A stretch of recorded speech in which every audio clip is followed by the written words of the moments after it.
Phone tapping వ్యవహారంలో కింది court తీర్పు పరిగణనలోకి తీసుకోవాల్సిందేనని టెలికాం ఆపరేటర్లకు స్పష్టం చేసింది సుప్రీంకోర్టు. వారంలోగా కాల్ డేటా ఇవ్వాలని ఆపరేటర్లను ఆదేశించింది ఉన్నత న్యాయస్థానం. 3 వారాల తర్వాతే డేటా ఓపెన్ చేయాలని ఆదేశించింది. విజయవాడ కోర్టు తీర్పుపై సుప్రీంకోర్టును ఆశ్రయించిన టెలికాం ఆపరేటర్లు 2 రాష్ట్రాల మధ్య నలిగిపోతున్నామని సుప్రీంకోర్టుకు తెలిపారు. ఇరుపక్షాల వాదనలు విన్న ధర్మాసనం కింది కోర్టు తీర్పును పరిగణనలోకి తీసుకోవాల్సిందేనని టెలికాం ఆపరేటర్లను ఆదేశించింది.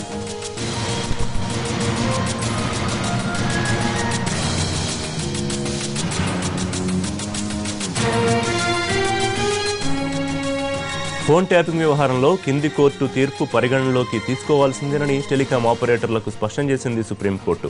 వారంలోగా కాల్ డేటా ఇవ్వాలని ఆపరేటర్లను ఆదేశించింది ఉన్నత న్యాయస్థానం. 3 వారాల తర్వాతే డేటా ఓపెన్ చేయాలని ఆదేశించింది. విజయవాడ కోర్టు తీర్పుపై సుప్రీంకోర్టును ఆశ్రయించిన టెలికాం ఆపరేటర్లు 2 రాష్ట్రాల మధ్య నలిగిపోతున్నామని సుప్రీంకోర్టుకు తెలిపారు.